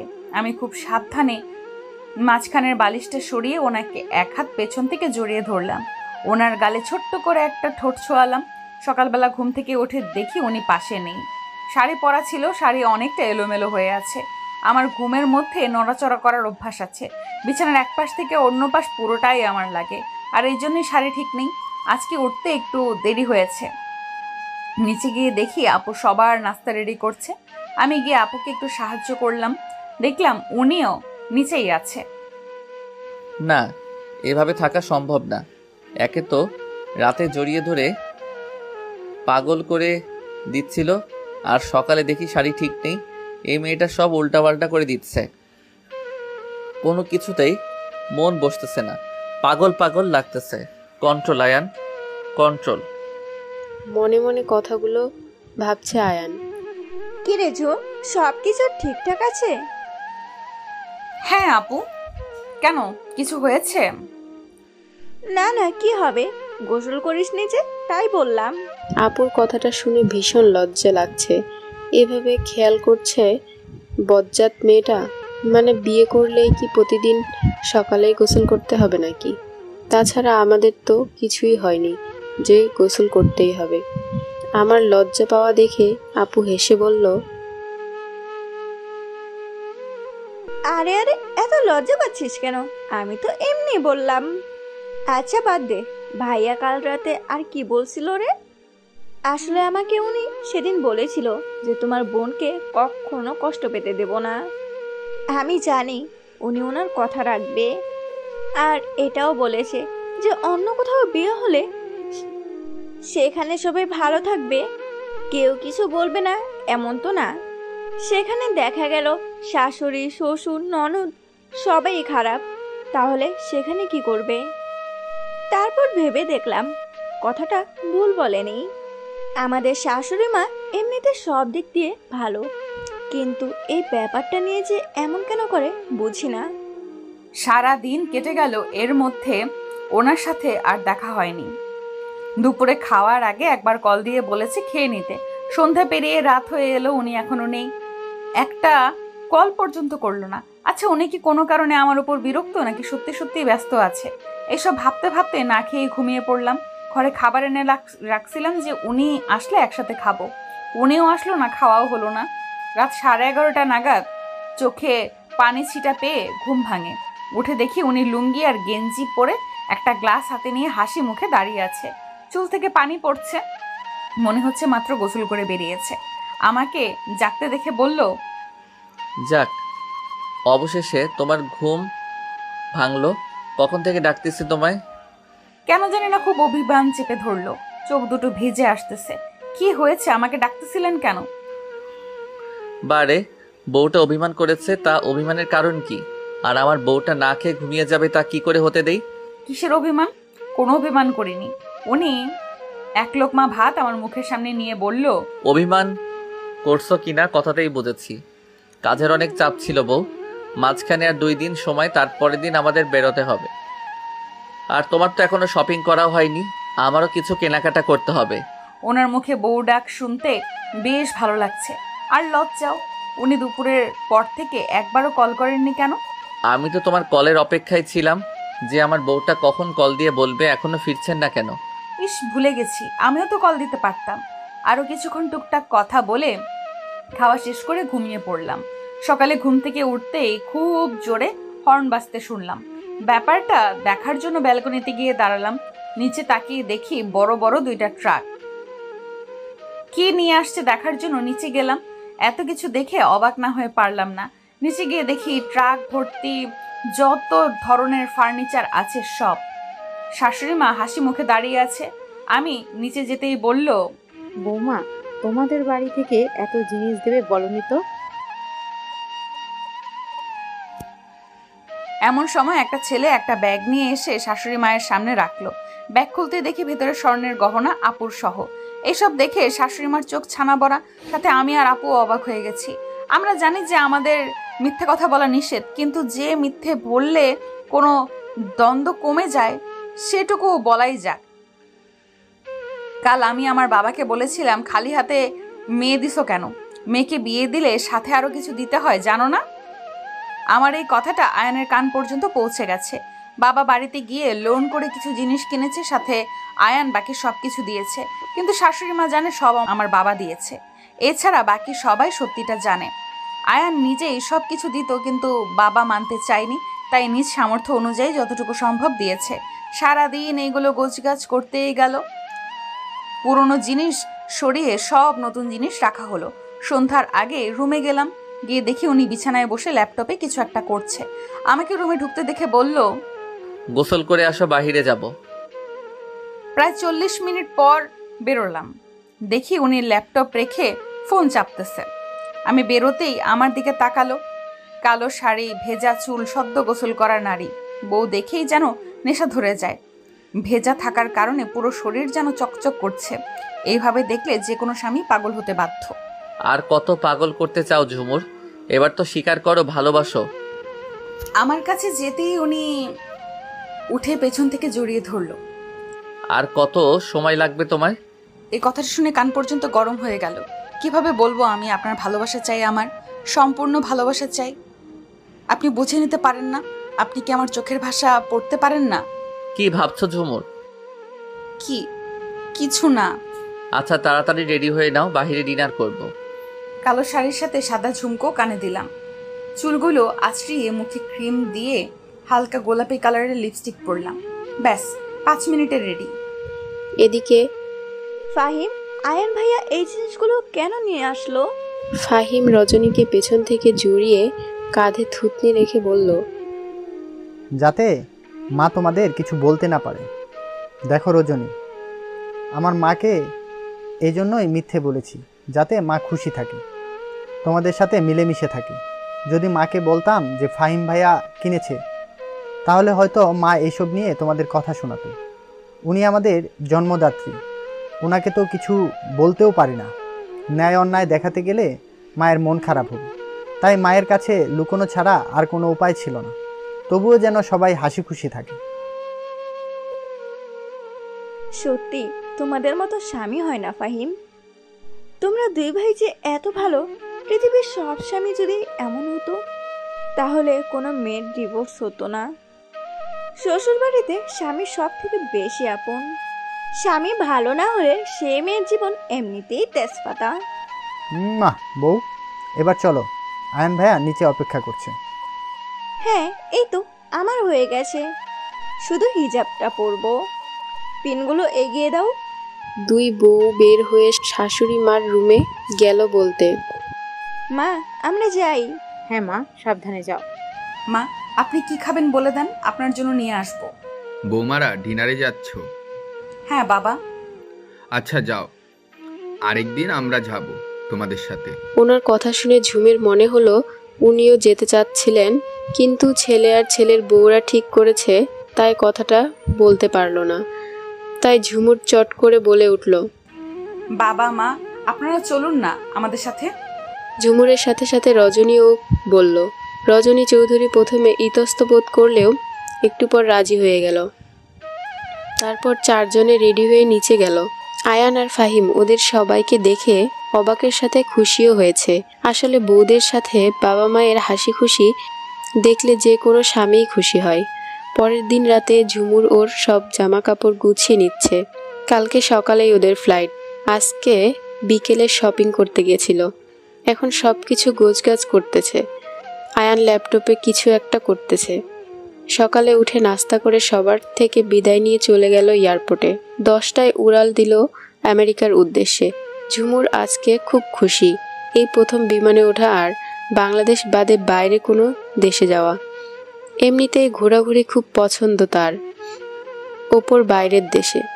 20 ঘন্টা জার্নি শেষে অবশেষে পৌঁছে গেল আগে থেকে বুক করে রাখা হোটেলে। ঝুমুর তো খুবই ক্লান্ত, ও এসে গোসল করেই ঘুম। আয়ান এর আগেও 2বার এসেছিল আর সেই 2বার এই হোটেলেই ছিল, তাই এখানকার অনেক কিছুই চেনা। প্রথম 7 দিন আয়ান খুবই ব্যস্ততার সময় কাটালো। বিকেলে শুধু একটু সময় আশেপাশে ঘুরলেও দূরে যেতে পারে নাই। অনেক সময় রাতও জাগতে হয়েছে আয়ানকে। পরের 7 দিন অনেকটা ফ্রি। ঝুমুরের সাথে সেখানে যেতে ইচ্ছে সেখানেই গেছে। সর্বপ্রথম গেছে নায়াগ্রা জলপ্রপাত দেখতে। যদিও হোটেল থেকে অনেকটাই দূরে, কিন্তু তবুও আয়ান একবারের জন্য আপত্তি করে নাই। কালকে বাংলাদেশে আসবে, আজকে সবার জন্য শপিং করবে। এর মাঝে খবর পেল রজনীর মা হতে চলেছে। ঝুমুর তো মহা খুশি। শপিংয়ে গিয়ে সবার জন্য কেনাকাটা করলো, সাথে ছোট বাচ্চার অনেকগুলো জামা। ছেলেরও মেয়েরও, জানে না তো কি বাচ্চা হবে, তাই দুজনেরই কিনলো। এমনও ড্রেস আছে যেগুলো বাচ্চার বয়স 5 বছর হলেও পরা যাবে। পছন্দ হয়েছে, কিনেছে। অবশেষে 2 দিন পর বাংলাদেশে ফেরত আসলো। বাড়িতে এসে সবার প্রথম বোনকে জড়িয়ে ধরলো। ওর ইচ্ছা যেন একটা ছেলে হয়, কিন্তু এই বাড়ির সবার ইচ্ছে যেন একটা মেয়ে হয়, কারণ এই বাড়িতে মেয়ে সন্তান নেই। আয়ান ও ফাহিমকে জড়িয়ে ধরে কংগ্রেস জানালো। ভাইয়া, তুমি কিন্তু বড় আব্বু হচ্ছ। তোর পর এই বাড়িতে একটা পিচ্চি আসতে চলেছে, যে সারাক্ষণ আমাদের বাড়িটা মাতিয়ে রাখবে। তারপর রজনীকে ডেকে বলল, ছেলে হোক বা মেয়ে, তোকে ডাক্তার বানাবো। এতে কি তোমার কোনো আপত্তি আছে? আমার কোনো আপত্তি নেই, আমারও এমনটাই ইচ্ছে ছিল। আচ্ছা ঠিক আছে, আমার তরফ থেকে তোমার একটা গিফট পাওনা থাকলো, সময় মতন পেয়ে যাবে। পাশ থেকে ফাহিম মাথা চুলকিয়ে মিনমিনিয়ে বলল, কষ্ট করলাম আবি, আর গিফট পাবে ও? এটা কেমন কথা? ফাহিম ভাইয়ার কথা শুনে আমি জোরে হেসে দিলাম, আর উনি চোখ রাঙিয়ে আমার দিকে একবার, ফাহিম ভাইয়ার দিকে একবার তাকিয়ে উপরে চলে গেল আর ফাহিম ভাইয়াকে বলল, তোর গিফটও পেয়ে যাবি। সময় চলছে আপন গতিতে। আমেরিকা থেকে আসা 1 মাস হয়ে গেছে। যে প্রজেক্টের জন্য আমেরিকা গিয়েছিল সেটাও পেয়ে গেছে। অফিসে প্রচুর কাজের চাপ। আমার শ্বশুরের বুকের ব্যথাটা বেড়েছে, তাই একদম বেড রেস্ট। শাশুড়ি এখন কোনো কিছুতে বাধা দেয় না। আমি বা অতটা দুষ্টুমি করি কই, প্রায় সব সময় একা একা থাকি। একা থাকলে আর কি বা দুষ্টুমি করব। আগে বাড়িতে আপুর সাথে করতাম, আম্মুর সাথে করতাম, নয়তো স্কুল কলেজে বান্ধবীদের সাথে করতাম। এর মধ্যে একদিন ভার্সিটি গিয়ে বান্ধবীদের সাথে দেখা করে আসছি। আপুর সারাক্ষণ মাথা ঘোরে, খাইতে পারে না, বমি হয়। এর জন্য আপু সারাক্ষণ শুয়ে থাকে, তাই আমিও একা একা ফোন চাপি, নয়তো বই পড়ি, আর খুব খারাপ লাগলে বাহির থেকে ঘুরে আসি, নয়তো ওনার সাথে ফোনে কথা বলি। উনি যতই ব্যস্ত থাকুক না কেন, আমি ফোন দিলে কখনোই আমাকে নিরাশ করে না, কথা বলবেই। ফাহিম ভাইয়া কয়েকদিন হলো অফিসে যায়। বাবা অফিসে না যাওয়ায় ওনাকে একা একাই সব সামলাতে হচ্ছিল, তাই ফাহিম ভাইয়া অফিসে যাওয়া শুরু করেছে। আগে না হয় দায়িত্ব নিতে ভয় পেত, কিন্তু এখন উনি বাবা হচ্ছে, তাই সন্তানের কথা ভেবে অফিসে যাওয়া শুরু করেছে। ওনার সাথে আমার খুব কম দেখা হচ্ছে। সকালে বেরিয়ে যায়, আসে রাতে, তবে ফোনে সারাক্ষণ খোঁজ নেয়। কখন খাবো, গোসল করব, কি করব না করব সব। আজকে ওনাকে তাড়াতাড়ি আসতে বলেছি, কারণ আজকে বিশেষ একটা দিন, আর আজকে আমার ওনার ভালোবাসা চাই। আর আমি যে ওনাকে ভালোবাসি এটাও বলতে চাই। আজকে ওনার জীবনের বিশেষ একটা দিন। এই দিনে পৃথিবীতে আসছে উনি। বিয়ের আগে যতটা অপরিচিত ছিল মানুষটা, বিয়ের পর তার থেকে বেশি চিনেছি ওনাকে। স্বামী স্ত্রীর বন্ধনটা পবিত্র। স্বামীর যখন ইচ্ছা স্ত্রীর কাছে আসতে পারে, যেখানে এই মানুষটা আমাকে অনেকটা সময় দিয়েছে নিজেকে গুছিয়ে নেওয়ার জন্য, আমি তাকে আর দূরে রাখতে চাই না। আমারও যে বড্ড ভালোবাসতে ইচ্ছে করে ওনাকে, যখন তখন জড়িয়ে ধরতে ইচ্ছে করে, ওনার কপালে চুমু দিতে ইচ্ছে করে, ওনার কাঁধে মাথা রেখে জ্যোৎস্না দেখতে ইচ্ছে করে। তাই আজ ওনার জন্মদিনটা একটু অন্যভাবে সেলিব্রেট করব। নিচতলার ড্রয়িং রুমটা সাজিয়ে নিলাম। অবশ্য আমার সাথে ফাহিম ভাইয়া আর আপুও ছিল। শাশুড়ি মা মাঝে মধ্যে একবার বলে যে বাড়ির বউদের একটু শান্তশিষ্ট মানায়, তবে আমাকে সরাসরি কিছু বলে না, তাই ওনার এসব কথা আমি গায়ে মাখি না। আমার মতে বাড়ির বউদের অত চুপচাপ মানায় না, নয়তো সবাই অহংকারী ভাবতে পারে। বাড়ির বউরা একটু চঞ্চল হবে, বাড়ির কাজ করবে, সবার সাথে মিলেমিশে চলবে, সেটাই ভালো। বাড়ি সাজানো হয়ে গেলে ওনার পছন্দ মতো সব রান্না করলাম। ওনার বাড়ি ফেরা পর্যন্ত অপেক্ষা করতে লাগলাম। সন্ধ্যা 7টার সময় ফোন করে বলল গাড়ি খারাপ হয়ে গেছে, ফিরতে দেরি হবে। আজকে তাড়াতাড়ি আসতে বলেছি, আর আজকেই গাড়িটা খারাপ হতে হলো। কি আর করার, অপেক্ষা করা ছাড়া উপায় নেই। সময় যেন কাটতেই চায় না। বেশ কিছুক্ষণ পর উনি এলেন। বাবা, মা, ফাহিম ভাইয়া, রজনী আপু সবাই রেডি। আমি গিয়ে দরজা খুলে দিলাম। কি ব্যাপার ঝুমুর, বাড়ি অন্ধকার কেন? আমি কোনো কথা বললাম না। ওনার হাত ধরে আরেকটু সামনে গেলাম। যেতেই এক এক করে পুরো বাড়িতে লাইট জ্বলে উঠল। ওনার আর আমার মাথায় ফুলের পাপড়ি পড়তে লাগলো। সবাই একসাথে বলে উঠল, হ্যাপি বার্থডে আয়ান চৌধুরী। উনি পুরো শকড। আগেও ওনার জন্মদিন পালন করা হয়েছে, তবে সে সময় অনেক আত্মীয় স্বজন ছিল, গান বাজনা ছিল। তারপর থেকে কিছু বছর উনি জন্মদিন পালন করেননি। ওনার এত আত্মীয় স্বজন, গান বাজনা, হই হুল্লোড় পছন্দ না, তাই আমি সবটা শুনে কোনো আত্মীয়কে বলিনি। শুধু আমাদের পরিবারকে নিয়েই ওনার জন্মদিন পালন করতে চাইছি। উনি সবাইকে সাথে নিয়ে কেকটা কাটলেন। আমি ওনার জন্য একটা পাঞ্জাবি এনে রেখেছিলাম, যেহেতু আমার পরনের শাড়ি। হাত ভর্তি চুড়ি, কানের দুল, গলায় ওনার দেওয়া বাসরাতের নেকলেস সব পরেছি। উনি নিচের ওয়াশরুম থেকেই ফ্রেশ হয়ে আসলেন। তারপর সবার সাথে বসে খাওয়া দাওয়া করলেন। একটু পর উনি উপরে যেতে ধরলেই আমি ওনার পথ আটকে ধরলাম, কারণ এখন ওনাকে কিছুতেই রুমে যেতে দেওয়া যাবে না, নয়তো আমাকে নির্লজ্জের খাতায় নাম লেখাতে কেউ দ্বিধাবোধ করবে না। এই শুনুন না, মাথা নিচু করে বললাম। উনি আমার ঘাড়ে হাত রেখে বলল, বলো না। একটু ছাদে যাবেন? উনি হেসে বলল, একটু কি, এটা বলতে এত কিছু? আচ্ছা বলো তো, বিয়ের পর থেকে আমি তোমাকে কখনো ধমক দিছি? আমি মাথা নাড়ালাম, অর্থাৎ না। তাহলে আমাকে দেখে ভয় পাও কেন? না মানে আপনি অফিস থেকে আসলেন, সবাইকে সময় দিলেন, বিশ্রাম না নিয়ে এখন আমার সাথে ছাদে যাবেন, তাই ভাবলাম। স্বামীরা বউকে সময় দিতে কিপটামি করে না, আমি তো একদমই না। সবার মাঝে তো আর বউকে সময় দেওয়া যায় না, তাই বউকে দেওয়ার জন্য সময় আলাদাভাবেই রাখতে হয়। কথা বলতে বলতে ছাদে আসলাম। ছাদের মাঝখানে আগের থেকে ছোট্ট একটা টেবিল, ছোট্ট একটা কেক রাখা ছিল, পাশে একগুচ্ছ গোলাপ আর কয়েকটা মোমবাতি আর একটা ছুরি। আমি টেবিলের সামনে গিয়ে ওনাকে বললাম, এখন আমি যা যা করব আপনি বাধা দিবেন না। আমি জানি উনি আমাকে বাধা দেবে না, তবুও বলে রাখলাম। আমি একে একে সবগুলো মোমবাতি জ্বালিয়ে নিলাম।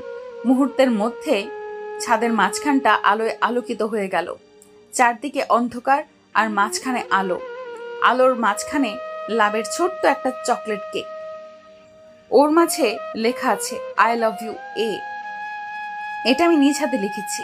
আয়ান বানানটা পুরোটাই হয়নি, কেকটা ছোট, তাই শুধু এইটাই লিখতে হয়েছে। উনি 2 হাত ভাঁজ করে এক দৃষ্টিতে আমার দিকে তাকিয়ে আছে। ওনার এই চাহনি আমার চেনা, আগেও দেখেছি ওনার এই চাহনি। এই চাহনিতে আছে আমাকে কাছে পাওয়ার তীব্র আকাঙ্ক্ষা। আমাকে পাগল করে দেওয়ার জন্য এই তাকানোটাই যথেষ্ট। এতদিন নিজেকে সামলে রাখলেও আজকে আমি নিজেকে সামলাতে পারছি না। উনি এত গভীরভাবে কেন তাকিয়েছে? তবে কি উনি বুঝে গেছে আমি কি চাই? ছেলে মানুষের ভালোবাসা খুব ভয়ঙ্কর, যদি সেটা হয় এক নারীতে। এক নারীতে আসক্ত পুরুষ ভীষণ শক্তভাবে ভালোবাসে, তাকে পাওয়ার জন্য পুরো পৃথিবীর সাথে লড়াই করতে পারে। সে নিজে যতই কঠিন মানুষ হোক না কেন, ভালোবাসার মানুষটার কাছে সে বরাবরই মাথা নিচু করে থাকে। আমি মানুষটিকে সবসময় গভীর আর একরোখা মানুষ ভাবতাম, অথচ মানুষটা আমার সাথে একটা বার গলা উঁচু করে বা আমি কষ্ট পাবো এমন কথাও বলেনি। আমি আগে ভাবতাম আমাকে সহ্য করার মতো, বোঝার মতো আমার মতোই একজন মানুষ লাগবে, কিন্তু আমি ভুল ভাবতাম। আমার মতো হলে হয়তো তাকেই আমার সহ্য করা লাগতো, নয়তো আমাদের ঝামেলা হতো। এই মানুষটার আমাকে বোঝার ক্ষমতা আছে। আমি রেগে গেলে উনি শুধু ফ্যাল করে তাকিয়ে থাকে, নয়তো কথা ঘুরিয়ে নেয়। তবুও কখনো আমার বিপরীতে কিছু বলে না। তাকে কি ভালো না বেসে থাকা যায়? আমি আরো আগেই বলতাম ভালোবাসার কথাটা, কিন্তু যখন শুনলাম কিছুদিন পর ওনার জন্মদিন, তাই অপেক্ষা করতে লাগলাম এই দিনটার জন্য। উনি এখনো এক দৃষ্টিতে আমার দিকে তাকিয়ে আছে। আমি আস্তে আস্তে ওনার কাছে গিয়ে ওনার হাতে ছুরিটা তুলে দিলাম। উনি এখনো কিছু না বলে চুপচাপ দাঁড়িয়ে আছে। আমি একটু হাসলাম, কারণ আমি জানি উনি কেন আমার দিকে তাকিয়ে আছে। আমি টেবিলের উপর থেকে ফুলগুলো নিয়ে ওনার সামনে হাঁটু গেড়ে বসলাম। লজ্জার মাথা খেয়ে ওনার দিকে চোখে চোখ রেখে বললাম, আমি আপনাকে ভালোবাসি আয়ান, ভীষণ ভালোবাসি। আমি আপনার সাথে আমার জীবনের শেষ মুহূর্ত পর্যন্ত কাটাতে চাই। আপনার সুখের সাথী আর দুঃখের ভাগিদার হতে চাই। আপনি কি আমাকে ভালোবাসবেন? তারপর দুজনে চুপচাপ। কি আজব, উনি তো এখনো কোনো কথাই বলছে না। তবে কি উনি এসবে খুশি নন, নাকি বোবায় ধরলো? আরে ভাই কথা বলেন, আমার হাঁটু লেগে গেছে। এইসব আমি মনে মনে ভাবলাম। তারপর একটু জোরেই বললাম, আমি আমার সন্তানদের নিয়ে একটা ফুটবল টিম বানাতে চাই, আপনি কি সাহায্য করবেন? এবার উনি তো হু হু করে হেসে উঠল। যাক বাবা, অবশেষে মুখে বুলি ফুটল। উনি আমার হাত থেকে ফুলগুলো নিয়ে আমাকে বুকের মধ্যে চেপে ধরে বলল, আমি তো তোমাকে ভালোবাসি ঝুমুর, এতদিন তো শুধু তোমার বলার অপেক্ষায় ছিলাম। আমার আরো ভালোবাসা চাই। উনি আরো জোরে চেপে ধরে বললেন, সব ভালোবাসাই তোমার, তুমি আদায় করে নিলে আমি দিতে বাধ্য। তারপর কেকটা কেটে প্রথমে আমার মুখে তুলে দিলেন, বাকিটা নিজে খেলেন। উনি আমাকে কোলে নিয়ে রুমের দিকে যেতে লাগলেন। রুমের দিকে যত এগোচ্ছি তত আমার হার্টবিট বাড়তেছে। উনি ওনার রুমের সামনে এসে আরেকবার আমার মুখের দিকে তাকালেন। আমি ভয় আর লজ্জায় ওনার বুকে মুখ লুকালাম। উনি আমাকে কোলে নিয়ে ভেতরে ঢুকলেন। লাইট জ্বালানোর সাথে সাথে আমি ওনাকে চেপে ধরলাম। মনে হচ্ছে উনি হাসতেছে। মিসেস আয়ান চৌধুরী কি নিজের বাসর ঘর নিজে সাজিয়েছে? ওনার এই কথাটা শুনে লজ্জায় আমার বলতে ইচ্ছে করতেছে, আল্লাহ একটা মই দাও, আমি উপরে উঠে যাই। উনি আস্তে করে আমাকে বিছানায় নামিয়ে দিলেন। তারপর আমার পাশেই শুয়ে পড়লেন। ওনার দিকে তাকানোর সাহস পাচ্ছি না, মুখটা ওনার বিপরীত দিকে ঘুরিয়ে আছি। উনি একটা হাত শাড়ির নিচ দিয়ে আমার পেটের উপর রেখে আমাকে ওনার দিকে টেনে নিলেন। তারপর ঘাড়ে গলায় চুমুতে ভরিয়ে দিলেন। একটু পর ওনার দিকে চোখ পড়তেই চোখ নামিয়ে নিলাম। ভীষণ লজ্জা লাগছে। উনি হাতের উপর হাত রেখে ওনার দিকে তাকাতে বললেন। আমি পিটপিট করে তাকালাম। আবারও চোখে চোখ পড়তেই আমার ওষ্ঠদয় ওনার দখলে নিয়ে নিলেন। তারপর বাকিটা ইতিহাস। অনেক সকালে ঘুম ভেঙে গেল। নিজেকে ওনার বুকের মধ্যে দেখতে পেয়ে কালকে রাতের সব কথা মনে পড়ে গেল। ইস, কি রোমান্টিক মানুষটা। আজকের সকালটা অন্যান্য সকালের থেকে আলাদা আমার কাছে। হয়তো প্রত্যেক মেয়ের কাছেই এই সকালটা আলাদা মনে হয়। স্বামীর সম্পূর্ণ ভালোবাসা পাওয়ার আনন্দে আলাদা এক অনুভূতি কাজ করছে মনে। সময় চলমান, দিন মাস বছর পার হয়ে আমার বিবাহিত জীবনের 2 বছর চলছে। পুরো বাড়িটা লাল নীল ঝাড়বাতি দিয়ে সাজানো হয়েছে। বাড়িতে একটা ছোটখাটো অনুষ্ঠান। আমি 7 মাসের অন্তঃসত্ত্বা। আমার বাবার বাড়ি থেকে সবাই চলে এসেছে। ডায়েরিটা বন্ধ করে রেখে রুম থেকে বের হলাম।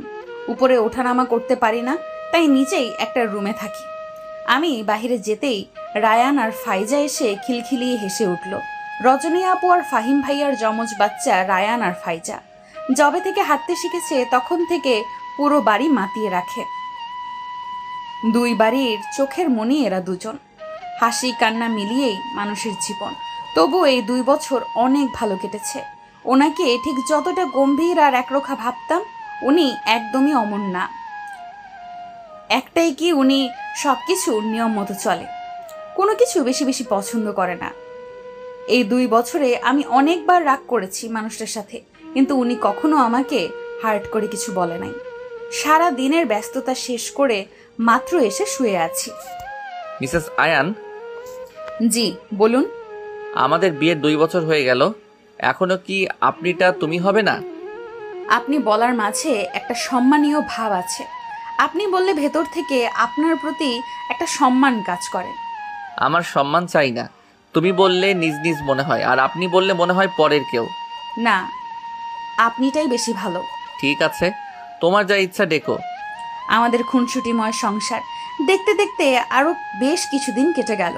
ইদানিং কেন জানি খুব ভয় লাগে, আমার বাচ্চাটাকে ঠিকঠাক দুনিয়াতে আনতে পারবো কিনা, আমার বাচ্চা সুস্থ থাকবে কিনা, খুব চিন্তা হয়।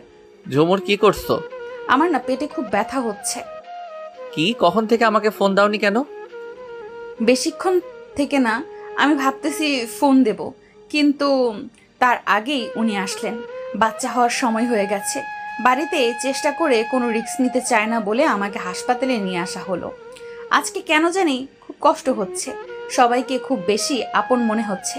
অপারেশন থিয়েটারে ঢোকানোর আগে ওনার লাল চোখ দেখে বুঝেছি মানুষটার খুব কষ্ট হচ্ছে। কান্না আটকে রাখার কারণে চোখগুলো একদম লাল হয়ে গেছে।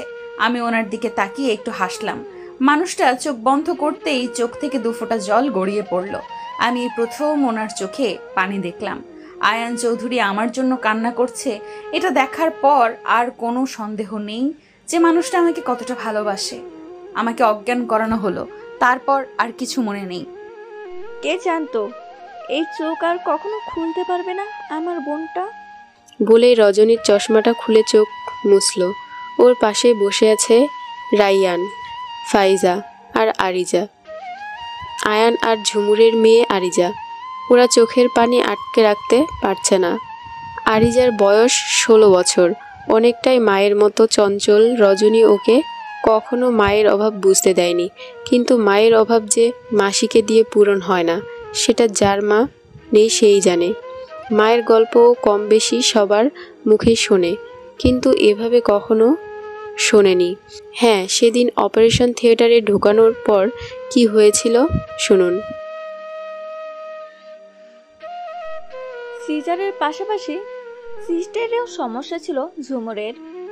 যদি সিজারের সময় ওই অপারেশনটা না করতো তাহলে কয়েকদিন পর আবার আলাদা করে অপারেশন করা লাগতো।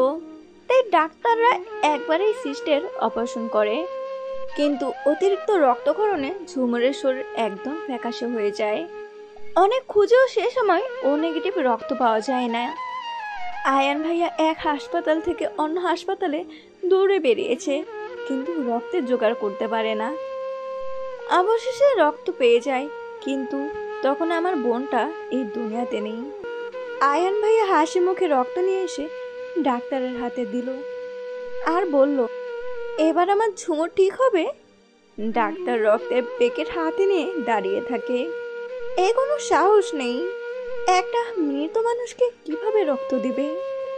সেদিন হাসপাতালের মানুষ দুবার অবাক হয়েছে। প্রথমবার ঝুমুর মারা গেছে শুনে 10 মিনিট আয়ান ভাইয়া চুপচাপ দাঁড়িয়েছিল, একটা কথাও বলেনি, এক ফোঁটা চোখের পানিও পড়েনি। সবাই বলা বলি করছিল, এ কেমন মানুষ, বউ মারা গেছে শুনেও এত শক্ত হয়ে আছে। কিন্তু 10 মিনিট পর পুরো হাসপাতাল কেঁপে উঠেছে আয়ান ভাইয়ার কান্নায়। অসুস্থ মানুষগুলো চোখের পানি আটকে রাখতে পারেনি। সারা হাসপাতালে ঘুরে ঘুরে আমার বোনকে ভিক্ষে চেয়েছে। সবার কাছে পাগলের মতো গিয়ে আমার বোনকে ভিক্ষে চেয়েছে। সবার কাছে পাগলের মতো বলছে, আমার ঝুমুরকে এনে দাও। এনে দাও আমার বউটাকে। একটা মানুষ বউকে এতটা ভালোবাসতে পারে, আয়ান ভাইয়াকে না দেখলে কেউ বুঝতেই পারতো না। সেদিন আবার আয়ান ভাইয়া অনেকটা পাগল পাগল হয়ে যায়, সারাক্ষণ নিজেকে ঘরবন্দি করে রাখে, ঠিক মতো খায় না, ঠিক মতো ঘর থেকে বের হয় না, বের হলেও খুব প্রয়োজনে বের হয়। তোমাদের দাদু দিদা সহ সবাই অনেক চিন্তায় পড়ে যায়। আয়ান ভাইয়াকে আরেকবার বিয়ের কথা বলা হয়, কিন্তু সেদিন আবারও সবাইকে অবাক করে দিয়ে আয়ান ভাইয়া পাগলের মতো কান্না করতে থাকে। ঝুমুরের শেষ স্মৃতি আরিজাকে নিয়ে সারা জীবন কাটাতে পারবে, তবুও যেন কেউ কখনো তাকে বিয়ের কথা না বলে। তখন শাশুড়ি মা বলে ওঠে, নিজের মেয়েকে কখনো একদিনও কোলে নাওনি, আর বলতেছো তাকে নিয়ে সারা জীবন কাটাবে? কে বলেছে কোলে নেইনি? আমার মেয়েকে প্রতিদিন একবার হলেও কোলে নিয়ে আদর করি আমি, কিন্তু আমার ওকে কোলে নিলে ঝুমুরের কথা মনে পড়ে। আমার ঝুমুর আমাকে বলেছিল যে আপনি এত লম্বা আর বড় একটা মানুষ, আমাদের পিচ্চি বাচ্চাটাকে কোলে নিবেন কিভাবে? আমি আমার বাচ্চাকে কোলে নিব আর আপনি আমাকে নিবেন কেমন? তাই আমি আমার বাচ্চাকে কোলে নিলেও এক পা নড়াচড়া করতে পারি না। আমার ভয় হয় যদি আমার কারণে আমার মেয়েটার কিছু হয়। তারপর থেকে আয়ান ভাইয়া কিছুটা স্বাভাবিক হয়, আরিজাকে কোলে নেয়। আস্তে আস্তে অনেকটাই আগের মতো হয়ে যায়। আরিজাকে সবসময় উনি ঝুমুরের মতো চঞ্চলতা শেখায়, এজন্য নিজেও কখনো গম্ভীর হয়ে থাকে না। খালামণির মুখ থেকে মায়ের এসব কথা শোনার পর আরিজা দৌড়ে ওর বাবার ঘরে যায়। আয়ান বসে বসে ল্যাপটপে অফিসের কাজ করছিল। মেয়েকে আসতে দেখে ল্যাপটপ বন্ধ করে পাশে বসায়। আমার মাটা কি কিছু বলবে? আপু, তুমি আজকে আমাদেরকে বাইরে ডিনার করতে নিয়ে যাবে? তুমি চেয়েছো আর তোমার আব্বু নিয়ে যাবে না, তাই কি হয়? আর একটা কথা, জি মামনি বলো। আমি তোমাকে অনেক ভালোবাসি আব্বু। আমিও তোমাকে অনেক ভালোবাসি আমার মা।